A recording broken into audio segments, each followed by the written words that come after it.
Salut tout le monde, merci de nous écouter. Je C'était Podcast, c'est tous les jours depuis maintenant une semaine. Mon nom est Christelle Joiris et je suis accompagnée de l'excellent Louis Barrigan. Salut Louis. Salut Christelle. Chaque soir, nous vous proposons un décryptage complet de ce qui s'est passé durant la journée à l'Open d'Australie. Et ça tombe bien puisque c'est la nuit chez nous. Vous pouvez retrouver tous les numéros sur Spotify, Deezer, Apple Podcast. Et si vous voulez nous voir, eh bien, rendez-vous sur YouTube. C'était Podcast, vous trouverez ça facilement.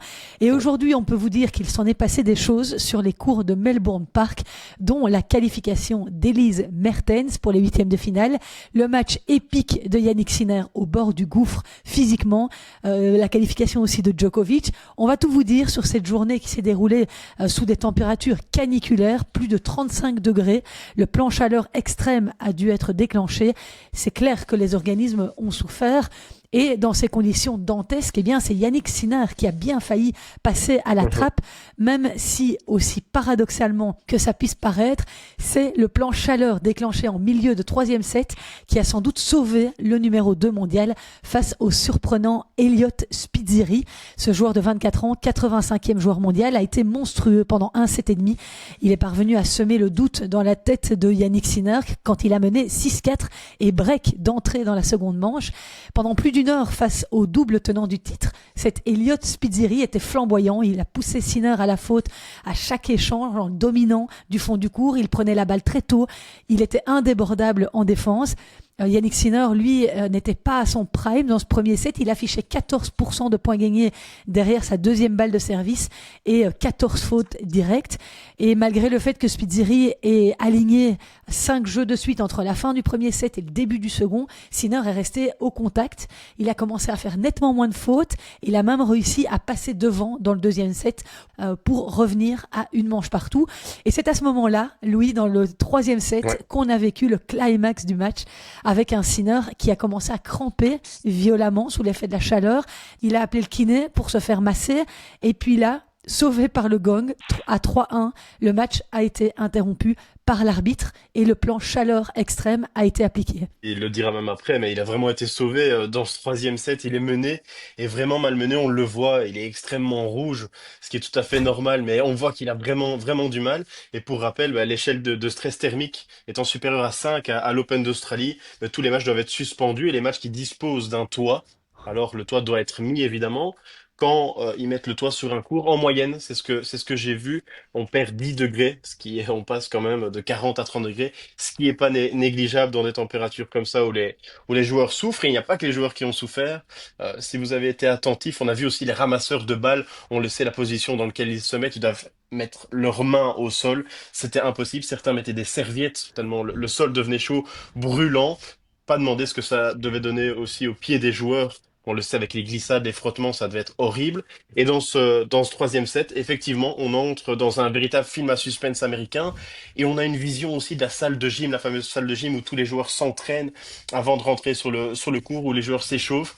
Ils se bousculent, ils sont là une trentaine à regarder l'écran et à se demander qu'est-ce qui va se passer. Est-ce que Yannick Sinner va être éliminé? Est-ce qu'il va déclarer forfait?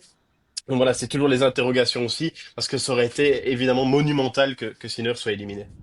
Oui, et au retour de la pause, parce que grâce à ce break dû à la chaleur, il a pu aller prendre un petit peu de temps au vestiaire pendant 10 minutes. Quand il est rentré, il n'était pas beaucoup mieux, parce que pendant tout le troisième set, on voyait qu'il jouait vraiment sur une jambe. Il n'était pas du tout bien, Yannick Sinner, mais il est quand même parvenu à s'accrocher pour prendre ce troisième set.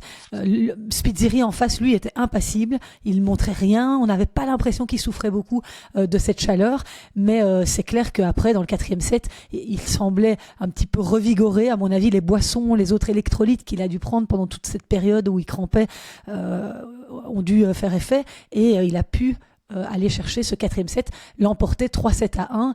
Mais c'est vrai que Spizzirri peut avoir des regrets parce qu'il y a un moment dans le troisième set où il peut mener 5-3, il a 2 balles de break, Mhm. il mène 3-1 dans le set et il est peut-être passé à côté du plus bel exploit de sa carrière. Mais chapeau à lui, vraiment. C'est clair que quand on est devant comme ça contre un Yannick Sinner, ça va sûrement pas arriver beaucoup de fois d'avoir aussi Sinner face à soi dans cet état.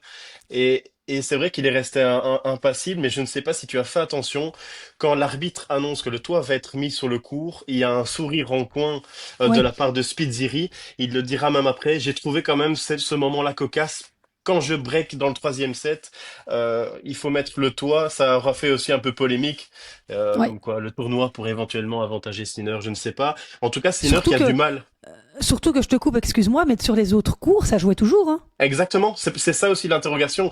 C'est pourquoi donner cette occasion-là à Sinner, clairement, d'avoir un break dans une position un peu catastrophique pour l'Italien. C'est ce qui a fait débat et ça fera encore débat, je pense.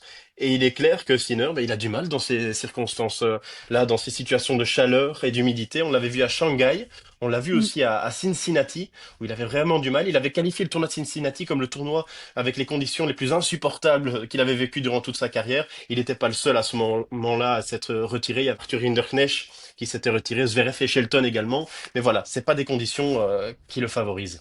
Pour revenir sur ce moment où ils ont arrêté le match, il y avait Craig Tiley qui était dans la place, hein. Il était dans les Oui, couloirs, il courait dans tous les sens. Tu voyais qu'il était vraiment donc oui, est-ce qu'on va en reparler de ce moment? C'est vrai que ça a été le tournant de la ouais, rencontre parce que Spizzirri était, enfin, ce premier set et demi, moi j'étais subjuguée par son ouais. tennis. Il était 2 heures du matin, mais peu importe. Mes yeux étaient comme ça, tellement ce gars était monstrueux dans tout ce qu'il faisait. Bon, c'est finalement Yannick Sinner qui passe. On verra comment ça se passera pour la suite et si ce match aura des conséquences sur son état physique. Mais ce qui est sûr, c'est qu'au prochain tour, il affrontera un de ses compatriotes, Luciano Darderi, parce qu'au même moment de ce thriller sur la Rod Ouais. Laver Arena, eh bien, il y a 2 autres Italiens qui bataillaient sur les cours, dont Luciano Darderi, qui s'est montré intraitable face à Karen Ouais. Khachanov, qui l'a écarté en 4-7. Cette victoire représente non seulement une première pour lui à ce stade d'un grand chelem, mais elle confirme aussi sa progression constante après Mhm. une super saison 2025, pleine de promesses. Il a quand même décroché 3 titres sur le circuit ATP. Je parle pas des challengers, donc il a gagné à Oumag, à Bastat et à Marrakech, où j'étais d'ailleurs, où j'avais pu faire son interview d'après-match. Donc formidable saison 2025 qu'il confirme Darderi. Aujourd'hui, il est 25e joueur mondial et il va pouvoir affronter son mentor certainement, Yannick Sinner. Je sais pas s'il va pouvoir vraiment le bousculer. Je sais pas ce que t'en penses. En plus, Sinner, est-ce qu'il n'a pas aussi un avantage psychologique dès qu'il joue les Italiens? Il est tout le temps considéré comme le joueur italien, même devant Lorenzo Musetti, on le voit, même contre Sonego, bah, c'est toujours un petit peu disputé, pas cette fois-ci, mais il y a toujours cette forme aussi de rivalité. Et là, Sinner, il apparaît comme l'Italien suprême, donc ouais, c'est toujours commencer un match avec un petit désavantage contre Yannick Sinner. Bon, quoi qu'il en soit, son tournoi, il est réussi. Hein, Darderi, Oui, oui. donc il peut y aller, quoi. Hein, il peut se lâcher. Alors, dans cette même partie de tableau, Louis, Ben Shelton s'est montré solide face à Valentin Vachereau, le monégasque. Vachereau qui n'a jamais su breaker l'Américain de toute la partie. Ouais, non, mais quand Ben Shelton est dans cet état-là, c'est vraiment dur d'aller faire quelque chose. Il a même dit, il se sent super bien dans ces conditions de Grand Chelem et il réussit toujours bien en Grand Chelem. C'est, je pense, une ambiance qu'il aime bien. Il y a du public, il y a de l'ambiance aux alentours, il y a des dramas. Ça parle beaucoup. On le sait que c'est un personnage un peu extravagant aussi, ce Ben Shelton, que ce soit sur le terrain et en dehors. Un personnage aussi très comique. Et ouais, quand il est comme ça, même à Valentin Vachereau qui est dans une grande forme, bah, il n'a rien pu faire. Il est bon ambi, hein, ce Ben Shelton. J'avais une de mes filles qui m'a dit ça en le voyant jouer. Elle a l'air bon ambi. Oui, oui. Ça m'a fait rire et c'est comme tu décris. Il a toujours un smile sur le visage. C'est la Et nouvelle génération, hein. oui, voilà, ça fait du bien. Un qui n'avait pas spécialement un smile sur son visage pendant tout le match, c'est Novak Djokovic. 400e victoire en Grand Chelem pour le Serbe. Il a gagné contre Botic Van de Zandschulp 6-3, 6-4, 7-6. Alors, il s'est fait quand même un peu peur dans le troisième set. Il a parfaitement débuté la rencontre, hein, à 6-3, 3-0. Ça déroulait, on voyait pas très bien ce qui pouvait lui arriver. Mais le Hollandais s'est révolté. Il s'est mis à un peu mieux jouer. Djoko a quelque peu perdu sa concentration, mais surtout son calme. Mhm. Dans le deuxième set, il a même Ouais. balancé une balle. Je sais pas si tu as vu cette image vers Ouais. l'extérieur du court après une faute directe en retour. Sauf que cette balle, elle a bien failli toucher un Ouais, ouais. ramasseur, ce qui lui aurait valu une disqualification. Donc il s'est fait siffler. Tout le monde se souvient, hein, du fait marquant de l'US Open 2020 lorsque Djokovic avait été disqualifié après avoir balancé involontairement une balle dans la gorge d'une juge de ligne. Ici, c'était moins une. Hein.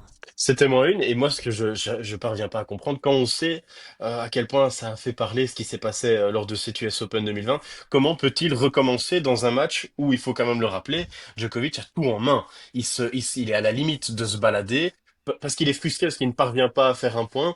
Il fait quand même un geste qui est vraiment déplacé, et ce qui m'a étonné, c'est qu'il n'a même pas de la part de l'arbitre un code violation, c'est-à-dire qu'il aurait même pas, il a même pas d'avertissement pour son acte qui, il faut quand même le rappeler, était très dangereux. C'est pas une petite balle qui balance. Il l'envoie à pleine puissance en coup droit. Je trouve ça inquiétant dans le comportement de Djokovic qui apprend quand même, on le sait, lors d'un match à vraiment canaliser ses nerfs, à se focus sur lui-même. Ça m'a un peu déçu en fait comme comportement. Bon, c'est pas la première fois. Moi, ça ne me déçoit plus parce que je trouve qu'on a l'habitude. Il est quand même coutumier du fait de ses excès de colère. Alors, on peut Ouais, pas le blâmer. On sait comment on peut être sur un terrain de tennis. Parfois, ça nous excède. Mais là, bon, il est l'égérie de milliers de petits garçons, de petites filles qui le regardent. Il a 16 enfants sans doute à la maison qui le ouais. regardent. Donc, mais il le disait à Jim Courier à la fin du match en post-interview. Il disait je devrais parvenir à me calmer, à être moins tendu sur un cours de tennis. Donc à demi-mot, il s'excusait de son comportement parce qu'il n'y a pas eu que ça. À un moment donné, il s'énerve sur l'arbitre Ouais. parce qu'il y avait des spectateurs qui avaient fait un peu de bruit entre son premier et son deuxième service. Et il lui dit arrête d'être poli et dis-leur juste, en gros, dis-leur juste plus méchamment de la fermer. Donc il est toujours comme ça, il fulmine pendant ces matchs et c'est sans doute quelque Ouais. chose qui est pas très maîtrisable, mais en tout cas dans le troisième set, bon voilà, il a réussi à garder sa vitesse de croisière, même si Van de Zandschulp, qui a été soigné pour une douleur à l'épaule, a visiblement été bien traité parce que le Hollandais est parvenu à prendre le match un petit peu plus à son compte et à Mhm. mener 3-1 dans le troisième set, alors que Djokovic, lui, souffrait d'une grosse ampoule au pied, sans doute à cause de la chaleur des cours, comme tu l'expliquais tout à Oui, l'heure. c'est ça. Et le troisième set, Louis a finalement été très disputé. Il s'est dénoué au tie-break, mais Djoko a quand même dû sauver 2 balles de set pour éviter de passer à 2-7-1. Oui, c'est vrai que dans ce tie-break, il est un peu moins bien. Même dans ce set, globalement, il a un petit moment de down, ce que les joueurs ont toujours pendant leur match. Mais on voit quand même que dans la globalité, et on l'avait dit dans la petite preview qu'on avait faite sur ce match en deux mots, on savait que ça allait être un match facile. Et son prochain tour, par contre, sera, je pense, beaucoup plus compliqué. Ouais, il va jouer Jakub Mensik qui vient de s'imposer en 3-7 contre Ethan Quinn, l'une des révélations de ce tournoi qu'on vous avait présenté dans notre podcast quotidien de jeudi. Mensik, il a déjà joué 2 fois contre Djokovic et Ouais. il l'avait battu en finale du Masters 1000 de Miami la saison dernière, il y a quelques mois. C'est un premier vrai gros test pour Djoko, mais c'est surtout une autre génération. Et Jakub Mensik, bah, voilà, il est issu de la next gen, il vient d'arriver sur le circuit, il allait dans l'ombre comme ça. Hein. Ouais, et ce qui est un peu aussi sympa dans cette histoire, on le sait, c'est que Jakub Mensik est le petit protégé de Novak Djokovic. Novak Djokovic l'avait invité en Serbie faire des entraînements avec lui, voir un peu comment il se développait sur le court, ce qu'il faisait en dehors du court. Il l'avait battu, comme tu le dis, à Miami. C'est un choc générationnel. C'est toujours bien à voir entre on va dire, un petit jeune qui monte et qui est en train vraiment de réaliser une grande année, et le Djokovic qui est là et qui est à la quête. Il a les dents longues aussi, le Novak qui veut absolument rencontrer Sinner ou Alcaraz. Alors il a 2 jours pour récupérer, pour soigner ses ampoules, pour faire une petite méditation comme il en a le secret des grands écarts pour un petit peu redescendre le karma et puis ça pourrait donner une très belle rencontre. À mon avis, il va être programmé en night session. Je sais Je pas, pense. mon petit Ouais, doigt ouais. me le dit, il aura été un petit peu négocié. Alors un autre Italien a performé cette nuit et ça c'est un match que toi tu as suivi, Louis. Je sais qu'on s'envoyait des petits messages pendant la nuit et que tu étais devant, mais Exact. il a pointé son doigt sur sa tempe, hein, comme pour dire au public de la John Cain Arena, je l'ai fait à la force du mental. Lorenzo Musetti est sorti victorieux de l'un des meilleurs matchs du tournoi jusqu'à Mhm. présent Ouais. face à Thomas Marac, le Tchèque.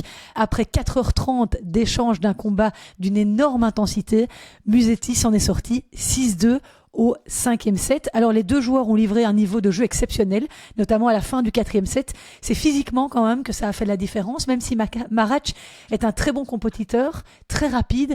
sur les déplacements latéraux surtout, mais Musetti, avec ce revers à une main, arrive à trouver n'importe quel angle et il a réussi à déporter Marac malgré sa rapidité d'exécution. Et pour la petite histoire, Marac, il n'a rencontré que des joueurs au revers à une main dans cet Australian Open. D'abord, il a sorti Dimitrov, puis Tsitsipas, et puis là maintenant Musetti.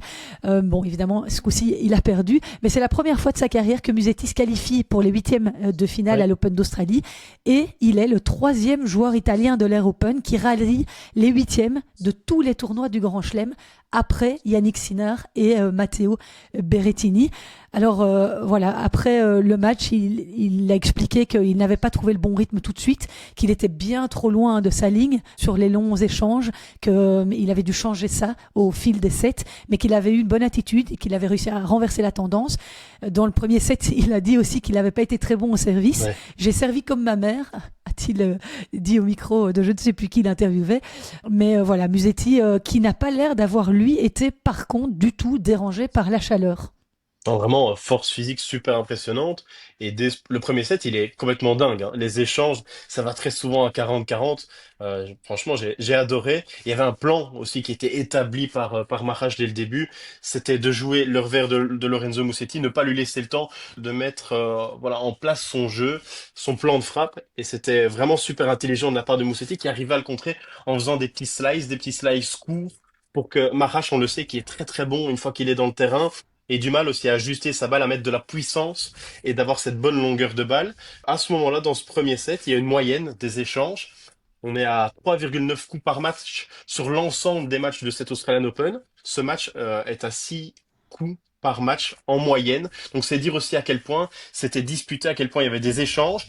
Autre preuve qu'il y avait beaucoup d'échanges, 35 minutes de jeu, ça ne fait que 3-2. Donc c'est-à-dire aussi qu'on est vraiment à ce moment-là dans une bataille. Et la bataille est telle qu'à 3-4, au changement de côté, Marac va demander un jus de cornichon. Daniil Medvedev avait fait la même chose aussi.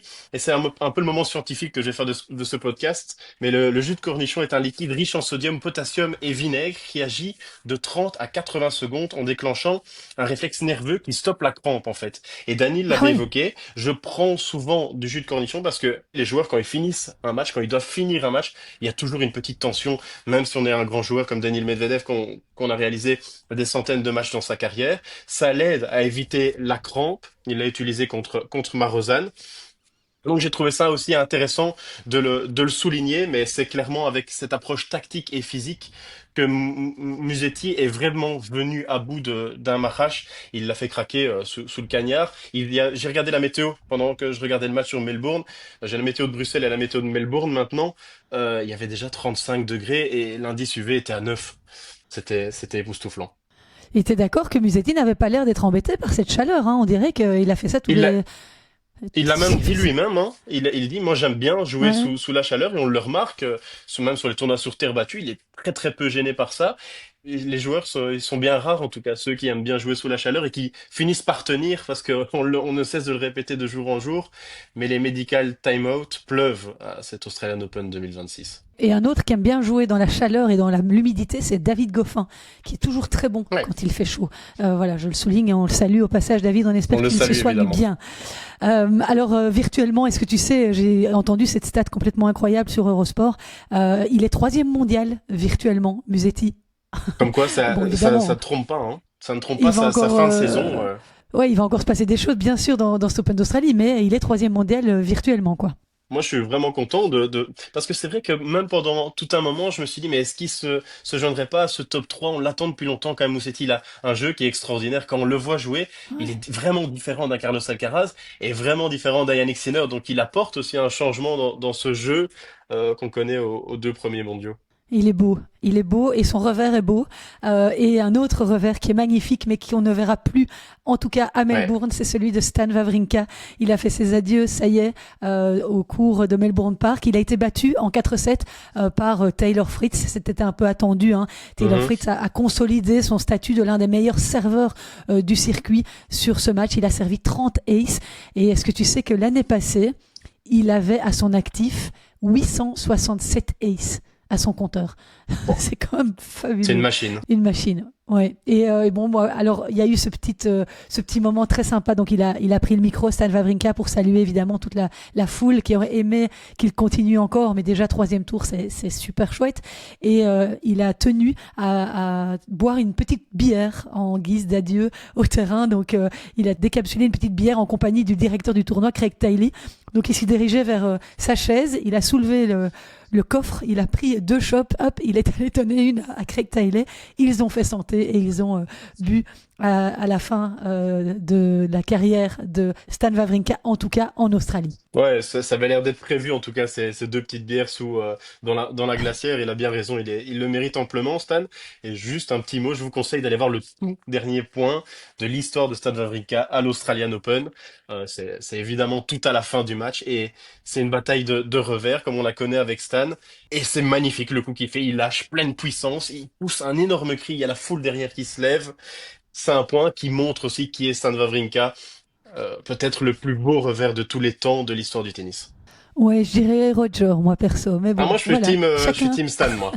T'es Sim Stan, allez. Ah ouais, ouais. Ouais, il y en a d'autres. Hein. Il y en a plus beaucoup malheureusement, mais Non. c'est toujours un chef-d'œuvre à regarder. Gasquet Ouais, aussi, c'est très très beau à regarder. magnifique. Et alors, il y a encore un match, figure-toi, qui est en train de se disputer. C'est Casper Ruud face à Marin Cilic. Alors, on se disait, et si Casper Ruud jouait totalement libéré, parce qu'il sait qu'à tout moment, victoire ou défaite, il devra bientôt prendre l'avion pour rentrer en Norvège, Ouais. parce que sa femme est sur le point d'accoucher. Donc, à tout moment, ça peut arriver, ce qui pourrait lui permettre une certaine décontraction en montant sur les cours. Donc, il menait 6-4, 6-4. Mais là, Marin Cilic a empoché le troisième set, 6-3. Donc, on est parti. Et il a breaké dans le quatrième. Donc, on est parti pour un combat peut-être en 5-7 du côté de Casper Ruud. Voilà pour les dernières infos dans le tableau masculin. Alors côté féminin, eh bien on va d'abord vous donner la nouvelle du jour, c'est le retrait de Naomi Osaka. Elle s'est retirée en raison d'une blessure à l'abdomen. Elle a laissé un mot sur ses réseaux sociaux. Oui, j'ai dû prendre la difficile décision de me retirer pour soigner un problème physique survenu après mon dernier match. J'étais tellement impatient de continuer. Devoir m'arrêter ici me brise le cœur et je ne peux pas risquer d'aggraver ma blessure pour pouvoir retourner sur le court. Merci pour votre amour et votre soutien. Je suis tellement reconnaissante de l'accueil chaleureux que vous m'avez réservé. Et évidemment, le malheur de Naomi Osaka fait le bonheur de Toujours ça. Madison Inglis, 168e joueuse mondiale, qui n'a bien évidemment jamais été aussi loin dans un tournoi du Grand Chelem, 4e tour. Elle était même passée tout près de l'élimination, cette joueuse, lors de son premier tour des qualifs contre Leire Romero Gorma, où Ouais. elle a dû sauver 2 balles de match. Et elle est d'ailleurs la dernière joueuse issue des qualifications encore en lice Ouais. dans ce tableau féminin, Madison Inglis.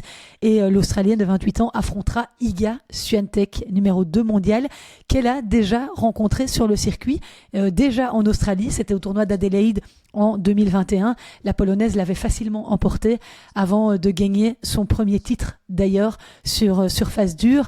Alors, la numéro 2 mondiale, Iga Swiatek, mais elle a remporté un match au scénario assez bizarre.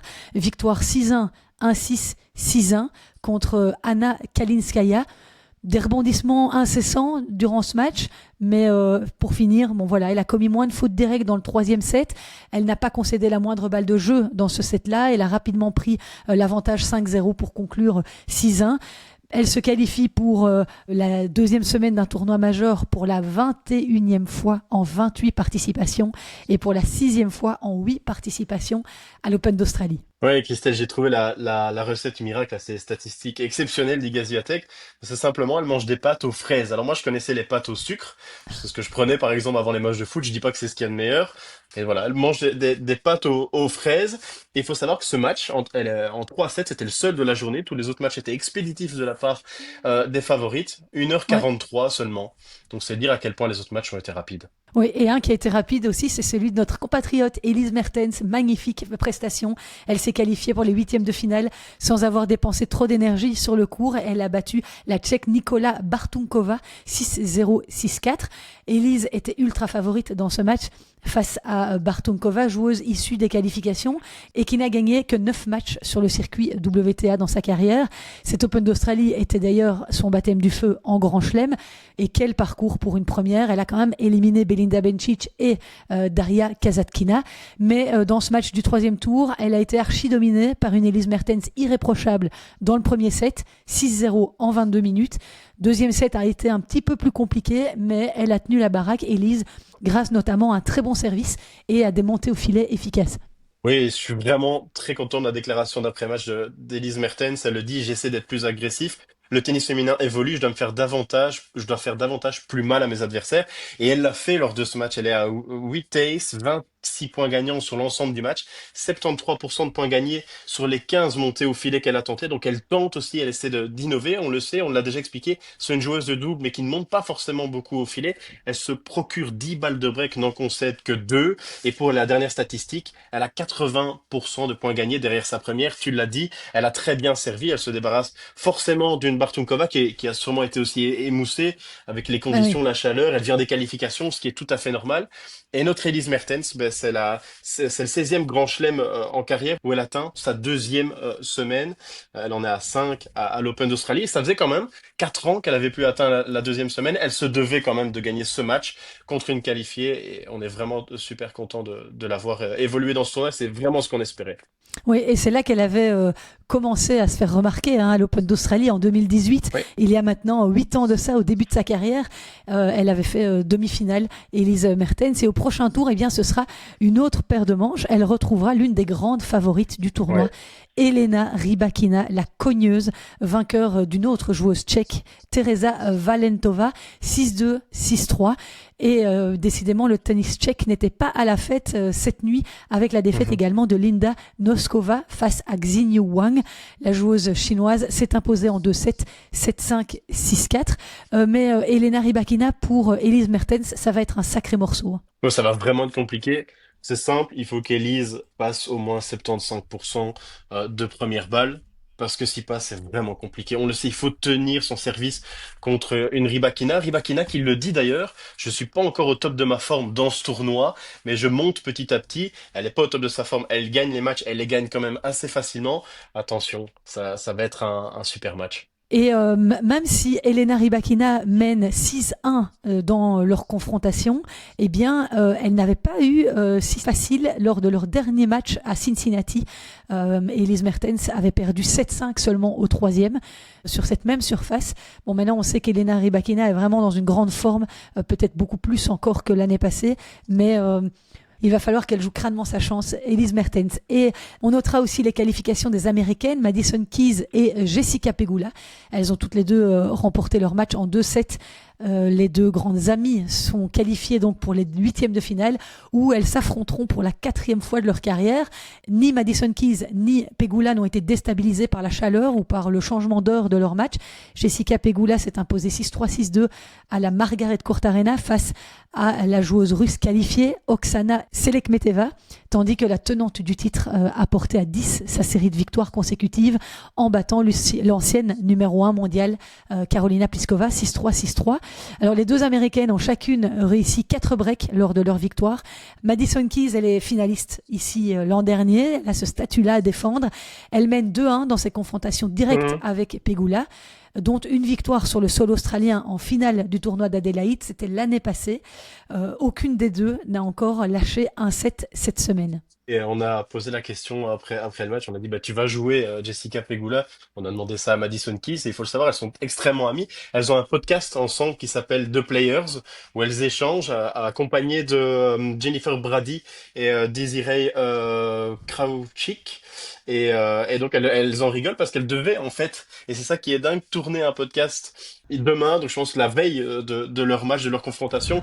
Madison Keys a dit on va voir si on, on va le tourner, on va en discuter. Mais c'est un podcast dans lequel ils parlent un peu de tout et de rien, de leur vie. On voit le côté humain des joueuses de tennis. Et peut-être que c'est toi qui les as inspirées, Christelle, en lançant ton podcast. En tout cas, j'ai lancé le mien avant celui d'Andy Roddick, celui de Kim Clijsters, celui de Caroline Garcia. Évidemment, j'ai pas leur notoriété, donc mais elles peuvent venir à notre micro quand elles veulent. Hein. On les accueille avec grand plaisir. Et Jessica Pegula, elle a atteint les huitièmes de finale d'un tournoi majeur à 11 reprises, donc toutes au cours des 5 dernières années. Mhm. Keys compte, elle, de son côté, 125 victoires en Grand Chelem, ce qui la place en deuxième position derrière Venus Williams, avec 127 victoires, parmi, bien sûr, les joueuses en activité. La gagnante du match, Madison Keys Pegula, garantit qu'il y aura au moins une Américaine en quart de finale de l'Open d'Australie. Ce Mhm. sera pour la 12e année consécutive le cas. La dernière saison sans aucune Américaine en quart remonte à 2014. Et celle qu'elle pourrait affronter, eh bien, c'est Amanda Anisimova, parce que pour la 2e année consécutive, Amanda Anisimova s'est qualifiée pour le 4e tour. Après avoir battu sa compatriote Peyton Stearns, elle n'a pas non plus laissé trop d'énergie sur le court, 6-1, 6-4. Originaire de Floride, Anisimova est habituée au soleil et elle a conclu le match en 1h11 minutes. Oui, c'est la quatrième fois qu'elle rejoint les huitièmes de finale ici à Melbourne. Elle n'a pas encore perdu de set. Et on le rappelle, elle aurait pu être battue 6-1, 6-2 Peyton Stearns. Et elle a eu un sursaut d'orgueil où elle est revenue dans la deuxième manche. Elle a réussi à breaker pour réduire l'écart à 5-4. Mais la troisième balle de match a été la bonne pour Anisimova. Et tu parlais tout à l'heure des moyennes d'échange sur le match que tu as regardé cette nuit de Musetti. Musetti. Eh bien ici c'est plus la chaleur qui a dicté le jeu, à tel point que sur plus de 100 points, aucun échange n'a dépassé les 9 coups entre Anisimova et Peyton Stearns. Et si le revers d'Anisimova est souvent mis en avant, eh bien c'est son coup droit ici qui lui a permis de réaliser plusieurs beaux coups clés dans cette rencontre, notamment son coup gagnant sur balle de match. Donc c'était sympa de le signaler. Et je vous rappelle qu'Amanda Anisimova, elle est coachée par un Hollandais, Rick Vleesauwers, qui a travaillé longtemps à la Kim Clijsters Academy, notamment avec Jelin van Drome, avec Elise Mertens. Rick avait d'ailleurs été l'invité de mon podcast en septembre, après la finale disputée par Anisimova à l'US Open. C'est une conversation super intéressante. Si vous comprenez l'anglais, vous pouvez la retrouver sur toutes les plateformes. Voilà, Louis, je sais pas si tu aimes bien cette Anisimova, mais je trouve qu'elle monte en puissance et peut-être décrochera-t-elle son premier grand chelem en 2026. Oui, j'aime beaucoup Anisimova, surtout quand elle est comme ça. Elle réfléchit, elle ne tape pas à gauche et à droite en espérant que ça rentre. Tu l'as dit, son revers, il y en a pas beaucoup des revers comme ça qui sont aussi efficaces et puissants et précis sur le circuit. Elle va Celui vraiment être d'Élise. compliquée. Celui d'Elise, oui, celui d'Elise. Et j'espère que celui d'Elise sera efficace contre Rybakina parce qu'elle en aura besoin. Mais voilà, on voit que les favorites, en tout cas chez les filles sont là, donc ça promet dans les prochains jours des matchs qu'on débriefera et des matchs qui seront vraiment super intenses. Ah ouais, ça va être top en deuxième semaine. On a hâte et on a aussi hâte de vous faire vivre tout ça. Hein. C'est ici, en tout cas, on referme ce 7e podcast quotidien spécial Open d'Australie.